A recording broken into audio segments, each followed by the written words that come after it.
Hello. Hello. Salam and good evening to you, worthy friend. Please, please, come closer. Too close, a little too close.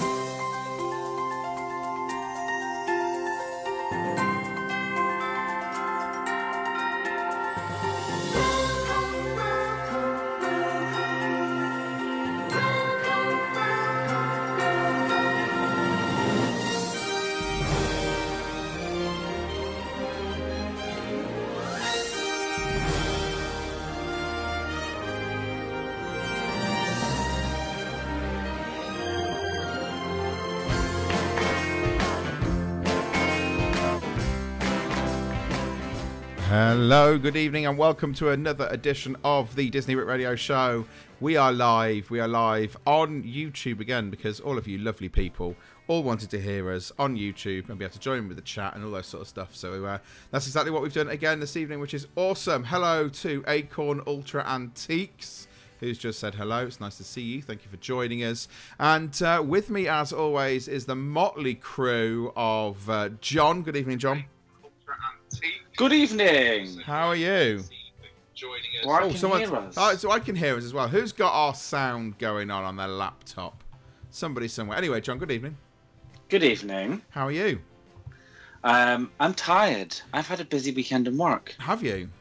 We've had no snow. No, you did say that there's been absolutely no snow whatsoever where you are, which is a bit No, weird. literally nothing. So everything has been business as normal in Manchester. And Susan, good evening. Good evening. I'll hold my hands up. That was me. Oh, Susan. Oh, Susan. Susan. How are you anyway? Have you had a good week? Yeah, I've had a good week. We've had loads of snow. I think it started in Essex. So we kind the of snow got the main originated in brunt of it. Essex? What, it like arrived in Essex and... I don't understand. Yeah, it arrived from Essex and then made its way to you Oh, guys, so except John. It wasn't made in Essex. Made in Essex? Yeah, like you said, it originated in Essex. Like you The made snow. it. Yeah. So, No. okay, fun. Good evening, Katie. Hello, You are here. How are you? I am here. I am good. Rested. I've had lots of days off You've work had so because many of the days heat from off. the east. You've had like real issues. Like my icicle outside my window is so big. How on earth am I going to survive if it falls off and falls through the conservatory roof? Honestly, the struggle has been real. Honestly, it's been so bad here. I had Monday off work anyway because I had a day off. I went to work on Tuesday and I haven't been able to go back since. Today is the first time I've left my house since Tuesday. So you've been like, you're not going like stir crazy. No, I've actually really enjoyed it. It was nice to have a few kind of bonus days off work. Fair enough. Just caught up on a bit of TV. Yeah, it's been good. I've liked this week. So you've not like, we're the first people you've spoken to from the outside world. Is that kind of how this works? Yeah, pretty much. Pretty much. Fair enough. And that icicle, by the way, we managed to get it down. It was enormous. And it was right over our conservatory roof. And I did chuckle at the way that you were attempting to get this thing down. It did sort of make me laugh at what was happening. Don't knock it. It worked. A hairdryer on a stick. Right. Worked wonders. So this evening we are talking solo trips. We actually had an email from a message from a listener who asked the following question. And we thought, you know what, this is actually a great topic for a show. Said, hi, Disneybrit team. I wondered if you can help. My other half is going away with work during October for 10 days. And I was thinking about taking a solo trip to Walt Disney World. However, I am very nervous about going on my own. Don't get me wrong, I love travelling on my own. But I'm worried I won't have anyone there to share excitement, memories, etc. Do you have any advice for a solo Disney traveller and what kind of things I could do? Perhaps away from the roller coasters. Also, any advice on hotels, dining plans for someone on their own would be much appreciated. Many thanks. And that's Jen. And then she put, P.S. I love your podcast and listen religiously. Lots of smiley faces. So, what we have done before we start talking about this is if you head over to our Facebook page or you head over to Twitter, we've put some polls up on there asking you, if you had the chance, would you take a trip out to Walt Disney World on your own? And we've had quite a few people so far who have commented. If you go over to Facebook at the minute, 93% say yes, 7% say no. So it's quite high chances there. People definitely going on their own.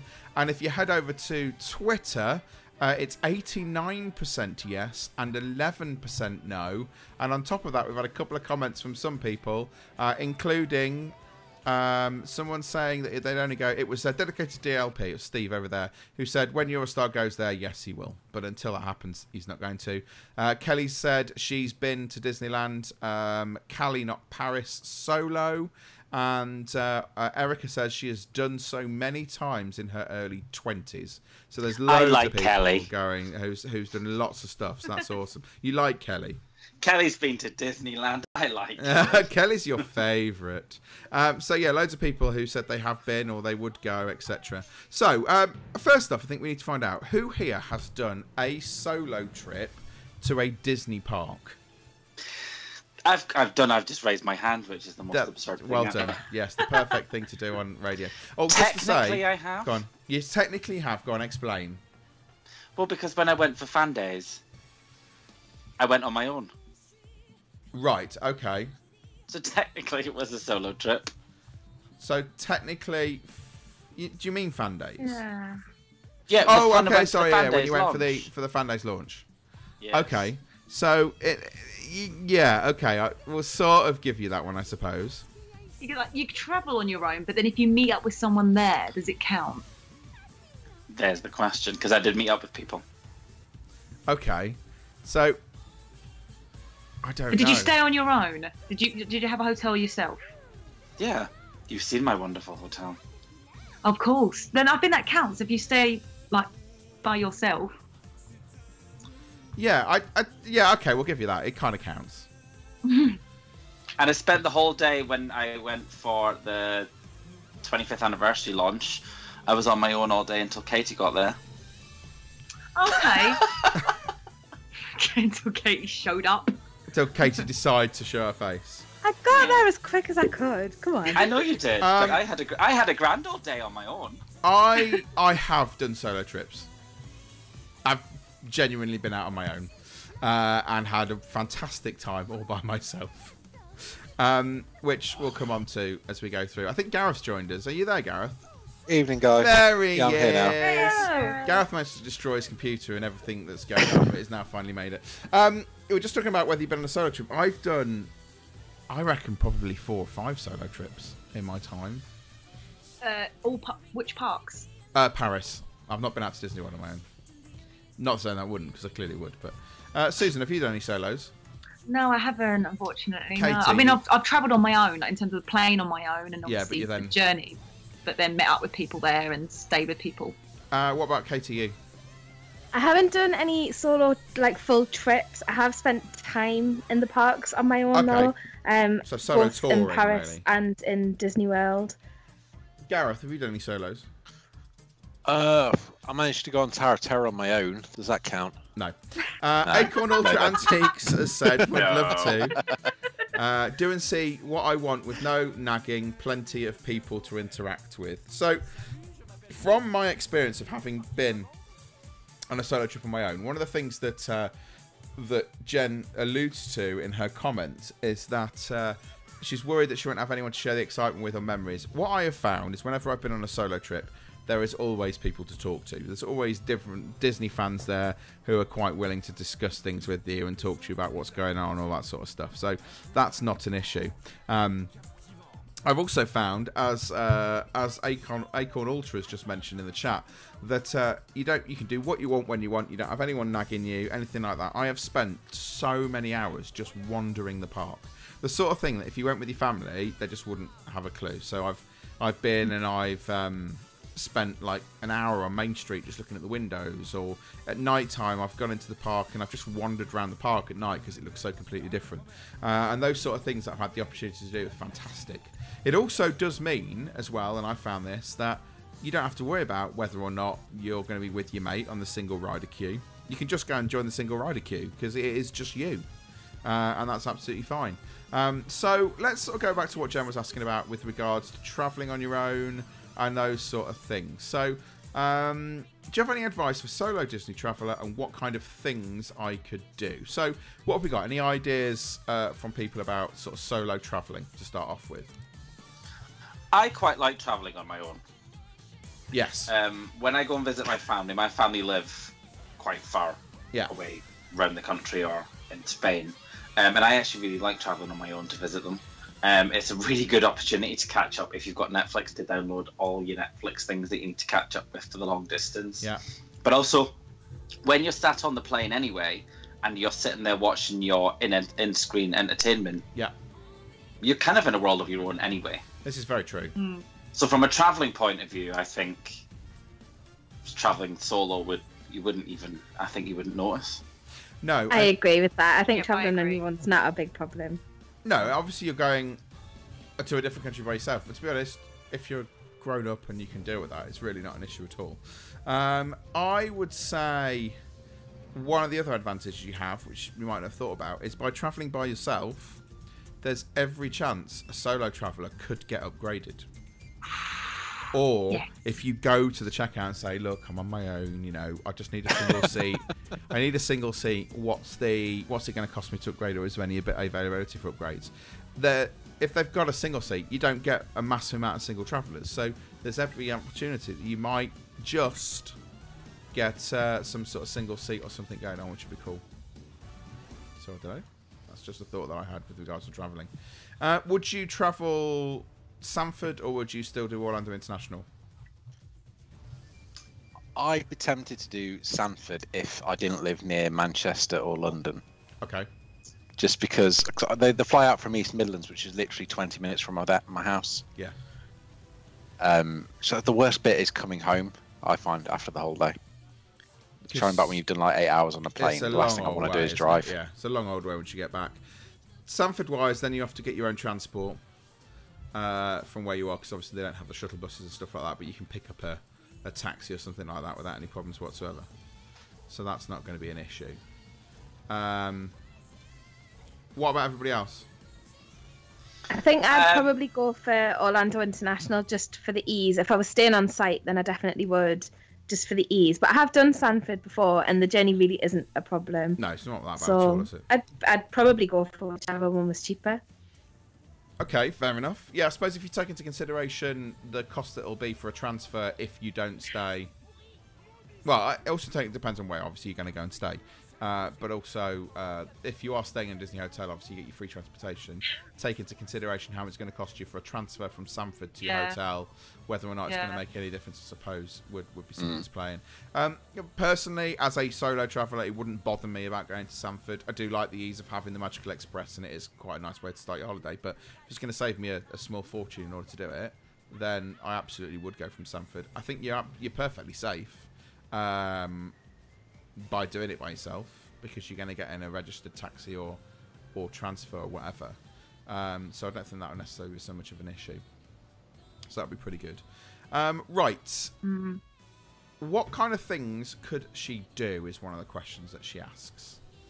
In the parks? Yeah, so let's talk about kind of things that you might do differently, or you might try and do that might be a little bit different if you're on your own to something else. Any suggestions from anybody? Well, can I Dining. Definitely dining. Yeah, definitely. Okay, I think as a solo diner, it's easier to get tables of 1 or 2 than it is to get, say, 3s and 4s. Yes, completely agree with you. And it's probably much easier to get a kind of on-the-day walk-in. Yes. So you reckon that there's more opportunity for dining options as a solo traveller? Also, take into Not just that though, as well. You're only paying for one person, so you could treat yourself to the kind of nicer, more expensive restaurants without worrying about it. One of the questions she asked is about dining plan and what sort of dining plan maybe she should go for. So I suppose this kind of links into that. Are you saying that she should sort of splash out and go for something a little bit nicer? Bearing in mind it's October, so she's not going to get the free dining plan at that particular She's point. not, no, but I think the dining plan I had, I see now that I've done, because I'd never done Disney World without a dining plan. Yeah.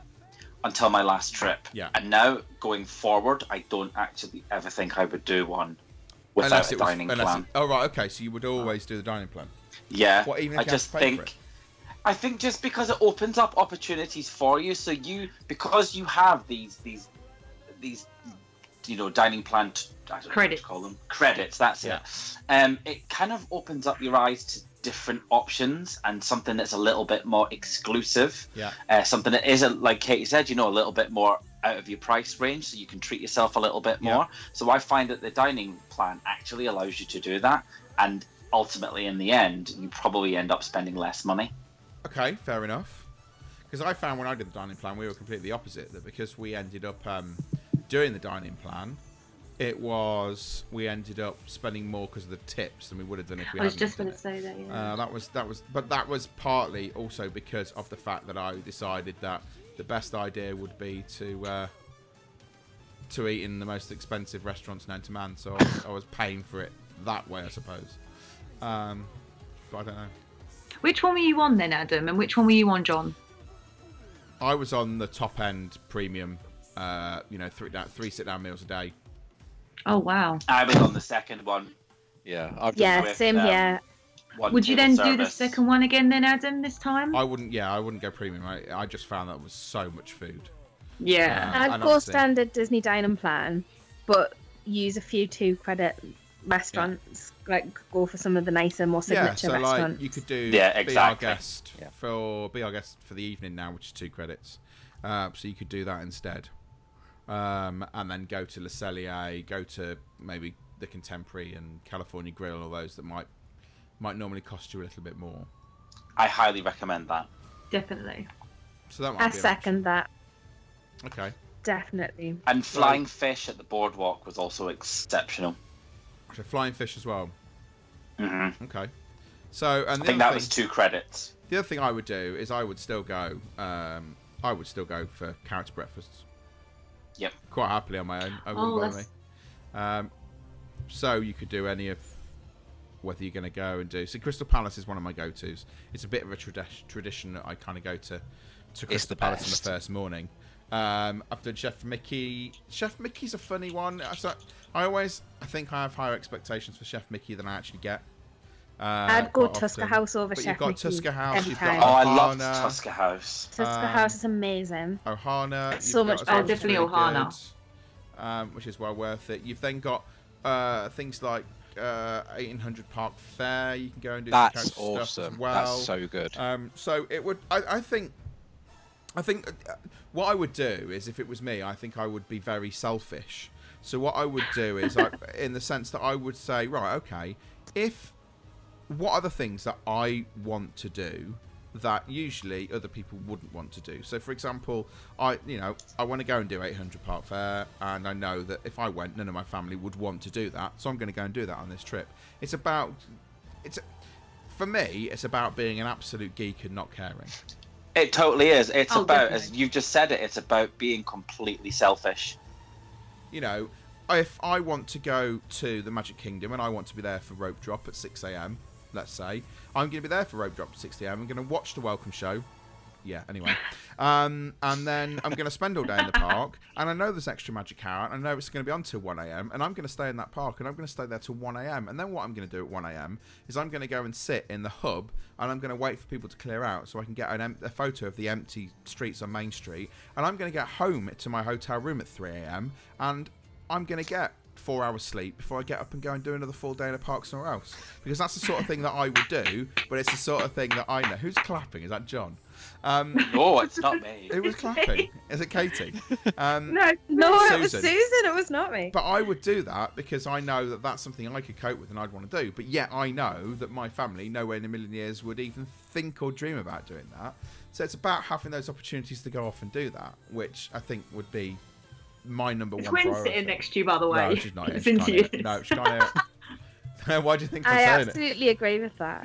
And I think that's the biggest benefit, isn't it, to a solo trip? And I think it's why Disney fans get quite excited at the prospect of a solo trip. Is that it's that thought of like, oh, I can do whatever I want to do without worrying about anybody else. Yeah. And I think that's quite a kind of nice feeling. Because even other Disney fans have their own preference of what they would want to really, really do. So that's why even just having your own time is even better than even just maybe mingling with other Disney fans sometimes. Yeah. Well, for me, I found that when I went with a group of friends, and I'm a massive character person. And a lot of the times I would actually go off on my own to meet the characters, and then I would meet up with them later. So that way, you know, if you're a character person, you can be completely selfish about it. You can be like, do you know what, I am going to wait 40 minutes to meet Anna and Elsa. Exactly. Oh, yeah.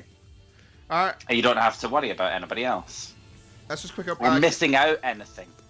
Just going to catch up on the poll, see what we've got. At the minute on Facebook, it's 92% yes and 8% no for a solo trip. And over on Twitter, it's currently 89% yes and 11% no. So loads of people are joining in with that, which is really cool. If you've not done it yet, go and vote on that. Right, accommodation-wise, I have a feeling we might differ slightly on accommodation. So what would be your opinion on where Jen should consider staying? Go on, John, start us off. For me, it's always on site. Yes, I think without a shadow of a doubt, it's got to be on site. I think just for like all the reasons that you just said, you can get up at 6 a.m., be at the rope drop. You can get home at 3 a.m. You have that convenience of being on site, and even if you miss the buses, it's really not that hard to get an Uber, and you're just going, or a Lynx, not a Lynx. I can't remember what it's called. Lyft. And you're just going, within that kind of bubble. Yeah. And so I think that's the biggest benefit. Also, being in that bubble. Yes. Itself is such a great thing. So, you've decided you're on site. That's great. Where are you staying? Whatever your budget allows. Okay. I think it's as simple as that, is whatever your budget allows. Right, fair enough. Okay. Katie? Again, definitely on site for me, because I think that just really enhances the holiday. I think I'm tempted to say that I would go for one of the values. Out of the values, I would probably go for Pop. Yeah. But actually, because of what we said about the dining plan, I would be tempted to go for a moderate, and if you can get free dining, and upgrade the dining plan, because then you get a kind of better package, I think. Talking about and if October. I was going to go for a moderate on my own, I'd probably go French Quarter. Okay, we're talking about October, so chances are packages aren't going to be free. So whether or not that make a difference. Susan, where are you staying? See, I'm just thinking a bit logic here. If she's going on her own, that means obviously, she's going on her own. So I think I would stay off-site just because I've got no one to half the hotel with me. It would just be myself having to pay for that room, which means I probably might not be able to afford to go on-site. So I just sort of money reasons, I feel I would have to stay off-site. Okay, Gareth. I'm probably leaning towards on-site, but probably one of the all-stars. Yeah. Just because of the cheap. You're still getting all the amenities, and you're probably adding an extra 10 minutes onto your journey each way. See, I'm with you. I personally, if it was me, I would be staying in the cheapest I could find, and the reason I'd be doing it is because of exactly what I've just said. I'm going to be out the door at 6 a.m. I'm not going to be getting in till 2 a.m. I'm not going to necessarily want or use the facilities that might be there.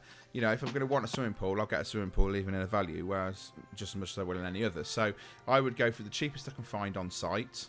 And then I've got somewhere to rest my head. I still have all the benefits of staying on site, so the access to my fast passes early, all those sort of things, dining packages, being able to get access to my dining reservations, etc. early. So I would still do all of that, but I think I would go, whatever I can find is the cheapest. And sometimes I've actually managed to find hotels that aren't value cheaper than I have the value, which is weird, but that happened to me on a trip a few years ago where I ended up staying at I was completely gone from my head, the big DVC place by downtown Disney, or Disney Springs it is now. Oh, what's that massive? Saratoga Springs? That's the one, Saratoga Springs. Well done. So I stayed at Saratoga Springs, managed to get 10 nights there cheaper than I could in a value hotel, which was really weird. But there you go, managed to do it anyway. That's a deluxe. Yeah, I know. Tell me about it. I managed to get a deluxe hotel cheaper than a value, so it's worth looking around and doing some research. But yeah, I'd go for the cheapest I've got. The other thing you take into consideration, Jen talks about sharing experiences with people and that sort of stuff. If I am going to stay in a hotel and I want to stay in a really nice hotel when I'm in Disney, I would want someone to share that experience with. So, that's something that would be a shared memory, staying in the Contemporary or whatever. Whereas not so much if you're staying in maybe a value or Pop or an all-star. So I've got a bit of a soft spot for all-star movies. because it was one of the first on-site hotels I ever stayed in. So I've always got a bit of a soft spot for that place. But that would be my option, I think, to go cheap and cheerful. And then that gives you more money for spending on things like your dining packages and something else, which I'm going to talk about, because she's talked about things you could do, but staying away from roller coasters. And this is where I'm going to talk about tours. If anything like me, going on a tour like I would want to go on, you probably wouldn't necessarily get the opportunity to if you've got all the family with you, because not everybody's necessarily interested in them. But going off and spending a day or a couple of days doing some of the tours around the parks would be well up there for me, if this is something that she's considering doing. What have people done in the past, tours-wise? I haven't done any of the tours at Disney World. I've done the Disneyland Paris, Disneyland Park. Which are good. I like those. John, you've done a couple, haven't you? I've done Disneyland, none in Disney World. So am I the only one that's done any Disney World ones then? Yeah. Okay, right. In that case, it's over to me. Wow. If you are really wanted to go full on Geek Fest and go for something massively geeky and wonderful and amazing, you have to go and do Backstage Magic. Now, Backstage Magic is about $275 per person. Yes, it's stupidly expensive, but the stuff you get to see is amazing. So at the minute, you're getting, you get to go into Epcot and you get to go to World Showcase early before the place is opened. You get to go and see the inner workings of the American Adventure and how that all works and all the animatronics work. You then get to go to the Magic Kingdom and you get to go and experience some stuff in the Magic Kingdom, like you go and see the Utilidors. You get the opportunity to go backstage at Splash Mountain. You can see this kind of massive areas that they store all the water. That's also the place where they keep all the parade floats. You can see all that sort of stuff as well. And you usually get lunch there. Then you go over to costuming and they show you all the costumes for the shows and the parades and all those sort of stuff. You go to Central Shops. Central Shops, you can see all of the stuff that they're refurbishing, making, etc. I believe actually they might have changed lunch now. I think they might have changed lunch to the Whispering Canyon Cafe, if I remember rightly, which is also an amazing experience. And then you get to go to one of the and it sounds weird that you get to go to basically the laundrette for Disney World. Now, it's weird that you're going to see where they clean the clothes and stuff, but actually it's it's amazing to see. The size of it is just phenomenal. You get a pin and all that sort of stuff. It's a 7-hour tour, but it's absolutely worth every single penny, because there's only a small group of you that go and do it, and that small group that go and do it, you know, are obviously all massive Disney fans. I did it with a friend of mine who actually, turns out, wasn't a massive Disney fan, but absolutely loved it anyway. And there's just loads and loads of different opportunities to do stuff. If you want something quick, you can do the Behind the Scenes tour. They've got the Keys to the Kingdom tour, which I haven't done, but I've heard fantastic things about. You could go and do an evening safari. You can go and do absolutely anything. They've got Marceline to Magic Kingdom, which apparently is also very, very good. That's a newish one. But you can go over to Disney World, go to Disney World, and then search for events and tours, and there's lists of all sorts of stuff that they have going on over there. You know, if you're a diver, there's Dive Quest, there's everything. But I would consider definitely doing some sort of tour while you're there. Yeah. See, that just goes to, because I really want to do one of them tours, but because I've got family who probably might not want to enjoy those tours, you can't do it. So that's another sort of reason to go on your own. Yeah, it's another opportunity to go on your own and do those. I think that's something else. Anything else anyone kind of considers with regards to... Acorn says stay at All Stars. There you go. He agrees with me. Get him. Any other suggestions of things that you might want to do that you wouldn't normally do if you've got your family and stuff with you? It's not something I would necessarily do, but... they do have really, really good golf courses. Yes. At Disney World. And if I was going to go and play golf, that's probably where I'd want to do it, because they do look amazing. They do fishing expeditions as well. I think you can go bass fishing. Yes. So again, fishing isn't really my thing, but my father-in-law's going with us next year, and he's really quite excited about doing that. Fair enough. And I think there's a lot of Facebook groups about the fishing that you can do on property. So I think it is a popular thing, and I think it's expensive, but it's probably an experience you can't get in the UK. Fair enough. Yeah. I think I'd maybe ever take advantage of maybe some of the spas, maybe some spa treatments, maybe the Grand Floridian, or just have a little, because you're yourself, might have a little good session to yourself. Yeah. One of the things, sorry, John, you go. No, you go ahead. You go. I was going to say one of the things I would definitely do is one of the dessert parties.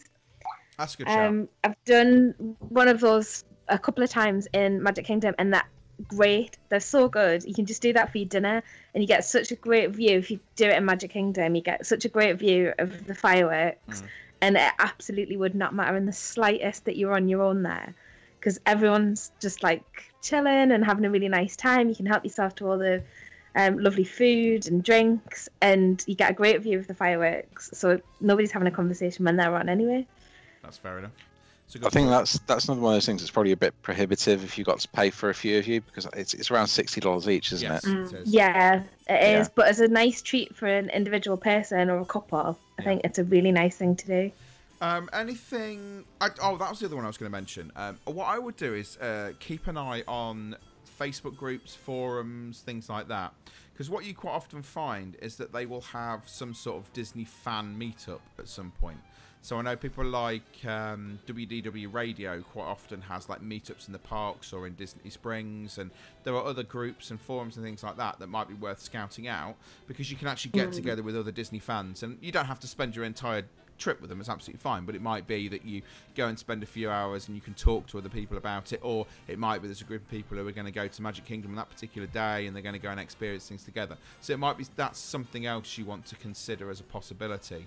Of something just to do a little bit different. Again, with people who, and quite often these groups are usually US guests, so you might end up meeting up and seeing people who might know the parks better than you do, who might be able to give you some hints and some tips or some inside information with regards to things that are going on there as well, which could be quite a good idea. Yeah, that's a really good idea, because you can get friends as well.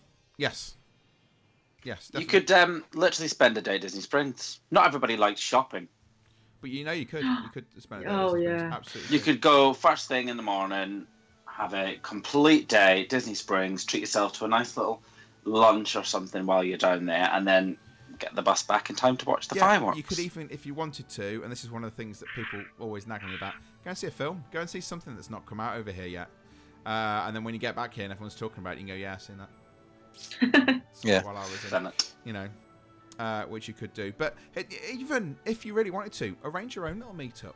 Say I'm going to Disney World on this particular date, and if anybody would like to do this, or if anybody would like to do that, etc. That there's an opportunity for you to do that as well. Arrange your own little meetup with people if you want to. It's not exclusive that you have to be a podcaster or a website or something in order to do it. You could just arrange it with other people, which would be absolutely fine. Another thing I think I'd be really tempted to do is some sort of challenge as well. I think I'd be really tempted to do either 4 parks in one day, or like a Disney park in a day. One of those kind of challenges. Yeah, try to treat yourself to something like that. That'd be really cool.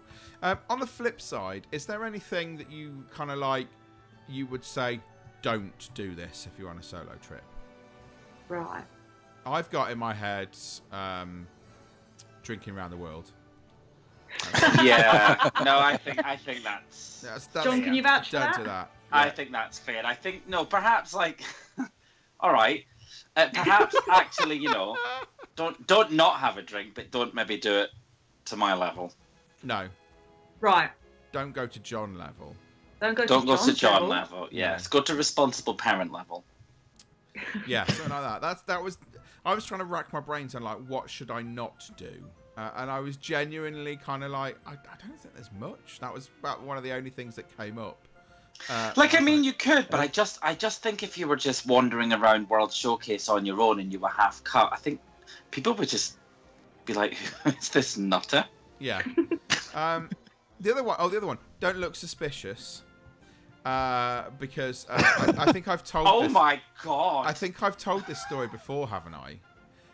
About when we were doing the podcast way back many years ago, and I did the kind of commentary of walking tour of Main Street USA, and I was in Main Street USA for like 2 hours recording bits and pieces and that sort of stuff, and I was there with Juz, who was doing the show at the time, and one of the security guards actually came up to him and said, "Are you with him?" And he was like, "Yeah." And he said, "Is he okay? He's just wandering around the street talking to himself. Is he all right?" He was like, "Yeah, he's doing it for the show." He's like, "Oh, okay, that's fine. I just want to check." So don't end up getting yourself arrested for looking really suspicious or anything like that, like wandering around the same area for 2 hours looking lost. Adam, you could have been to Disney jail. I could have been to Disney jail. I don't really want to go to Disney jail, if I'm honest. It's not a place I've really wanted to visit. I don't think it's even on any of the backstage tours. Anything else you would sort of say don't do? Like, don't be self-conscious. I don't think there's much, don't be self-conscious. You know? Yeah, don't be self-conscious. There's loads of people on their own. Don't go and play mini golf by yourself and be competitive, because you will win. It's fine. I don't know. I genuinely can't think of much that I wouldn't do. To be honest, I think on the whole, I do pretty much everything. Is there any anything else anybody's got that kind of we haven't covered yet with regards to what you think ideas of things to do?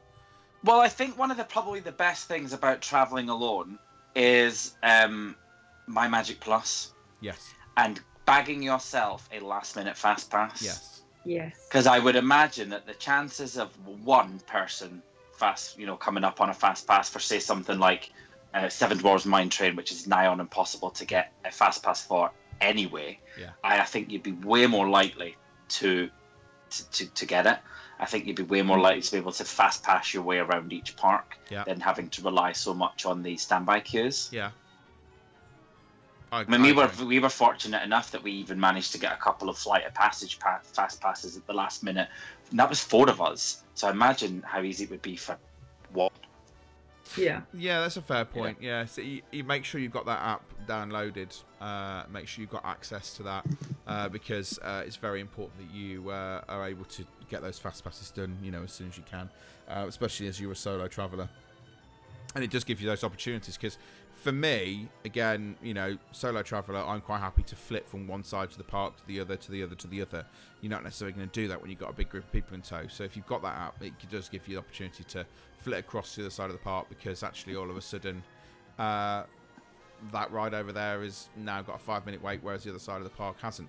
Also, I think there's that ability to be flexible as well. If I'm in a park for that day and I've got plans to do the Magic Kingdom that day and I get there and turn out it's absolutely rammed, but on the app it tells me that Animal Kingdom is dead, there's that opportunity because you're on your own to just go, actually I'm going to go to that park today instead. I'm just going to swap, and I could probably on the hop change my fast passes if I need to, or I might not need them because that park's actually really quiet. So there's that freedom as well by going on your own. Oh, I've got a question. Yeah, go on then. Would you hire a car if you're on your own? No, not if I'm staying on site. Yeah, not if I'm staying on site. Yeah, not if I'm on site. If I'm planning on going off to Universal or anything like that, then obviously yes, yeah, absolutely. But as from what I understand from Jen's message, she's just looking at going to Walt Disney World. She hasn't said anything else. Okay. So I wouldn't bother with that. I would also do don't discount any of the attractions that you would normally discount if you were with a family. Again, it goes back to that being selfish thing again, but there might be a ride there that you haven't done in years. So I don't know why, but I do quite like the Hall of Presidents. I quite enjoy it a little bit, even though it does obviously tell us that we're English and we're awful. But I still quite enjoy going, and it's not something I would do every trip because of the fact that the family wouldn't do it. Or, stake out that place for your parade early.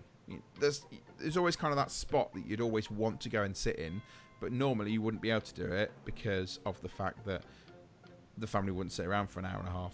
But you could sit for an hour and a half just to get that perfect spot for a parade or for the fireworks or for whatever it is that you're going to go and do. It's that opportunity to go and do it in the way that you would want to do it. And I think it just keeps... That's, for me, is the one overriding factor. It's do what you want to do in the way you would always want to do it. And I think don't be scared to strike up a conversation with people as well. I have had some great conversations with people when I've just been sitting waiting for a parade. Yeah. And I've then made friends with them on Facebook and we chat Disney stuff to each other, and like I think if you are staking out a spot early for a parade on your own, don't be scared to talk to people, because you're gonna find someone really interesting to talk to. Because you might need to go to the loo. You can save your spot. And cast members as well. Talk to cast members; they will talk to you. You know, I've had some fantastic conversations with cast members. I had a conversation. I think I told the story, didn't I, about the conversation I had with the cast member at Star Wars when we went to look at go to the character meet and greets, and we had this fantastic conversation with him. It was just genuinely having a nice conversation with him, and he disappeared off, and 5 minutes later came back and said, "Go and see my friend inside. She's going to get you into the exits to go and meet all of the Star Wars characters you have to queue." And it was just because we were having a nice conversation with him, no other reason. That, you know, so there are those things as well, those opportunities. Cast members are lovely, and they're there to make your day a little bit more special. So they absolutely are. So I would do that as well. I think that's probably everything I had on my list. Another sort of advantage, I think, is that you can speed walk and weave your way around people without realising you've missed you've lost someone, because you've got no one to get lost. Yeah. That's a very fair point. Yeah, just speed walk around everybody, it's all good. Yeah. I mean, some really good vlogs as well online. I would do a little search on YouTube, because there's some really good vlogs of people who've done solo trips. Yeah. So you could watch some of those and get some ideas for kind of how they handled it. I think now. I think a lot of people who do those vlogs on solo trips use the vlog as kind of someone to talk to as well. So maybe that could be an idea. Vlog your trip. Vlog your trip, or send vlogs, little videos over to your husband who's not there, because he would love that. You know, send little videos. I suppose that's another way of sharing the memories, isn't it? Is taking videos, sending videos to your friends. You could do, set up a little vlog where you want to tell everybody what you've done that particular day. Those sort of things as well. You can do things like iMovie on your phone. Allows you to take videos as you go and insert it straight into a video. So you could do that, and then you could upload that video at the end of day one, and you could share that with friends, family, people, those sort of stuff. Share it with us. We'd love to see what you're doing. We won't be jealous in the slightest. So those sort of things is, I suppose, another way of you being able to share those memories with people. I've got another one. Oh yeah, go on. Get a button. Get an I'm celebrating button from like City Hall or your hotel or wherever, and get them to write on traveling their solo trip. Yeah, first solo trip, and good idea. You will get so much fuss made of you from cast members, and you should definitely get a button. That's a really good one. That's a really good one. It's a really good idea. So on the but whole, also just general things like, you know, if you're in a queue, you know, that means obviously abuse single rider as much as you can. Disney World, unfortunately, there's not too many single riders. But even if you're in like a standard queue, how many times have you been standing there and they've shouted "Party of One"? Yeah.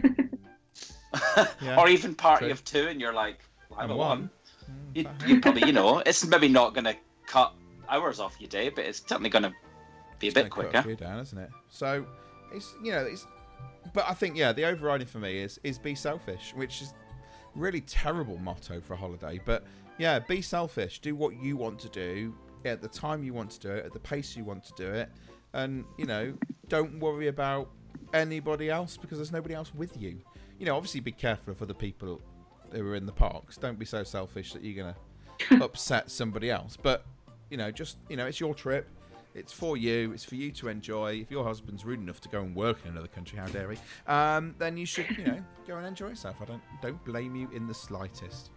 And let us know how you get on. We'd love to see some photos. We'd love to know. We'd love to know several things. It'd be really great to know how you go with your planning and any things like that, and any kind of hiccups or whatever.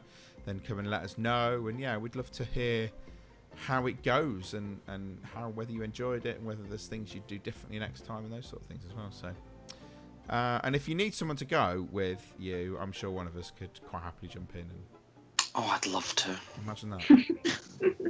So there we go. So that's basically, I think, everything. I don't think there's anything else to sort of share. Is that everything for today?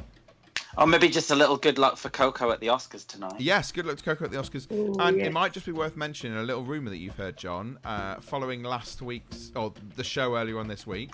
So it's just a few things that have been discussed. I've seen on Twitter, and I was listening to another podcast today. Yeah.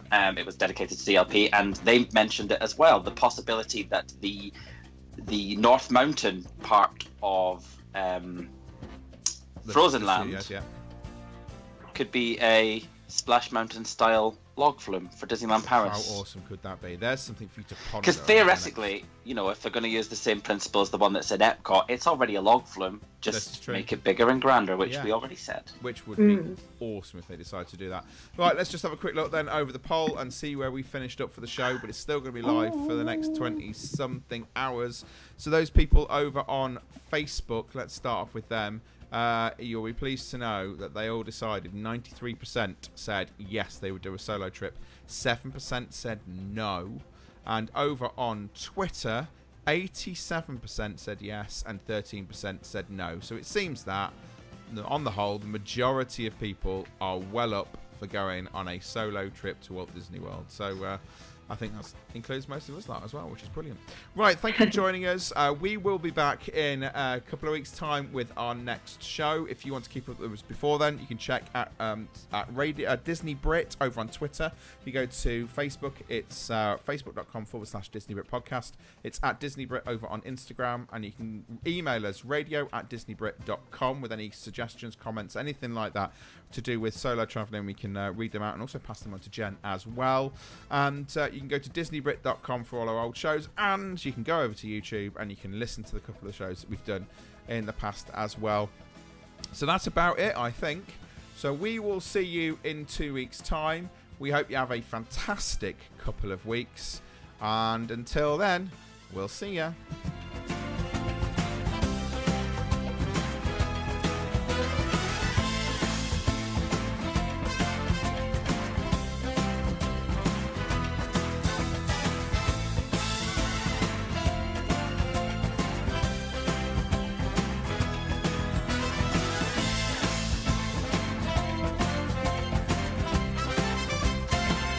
And thank you, Jen. I wonder if everybody looks forward to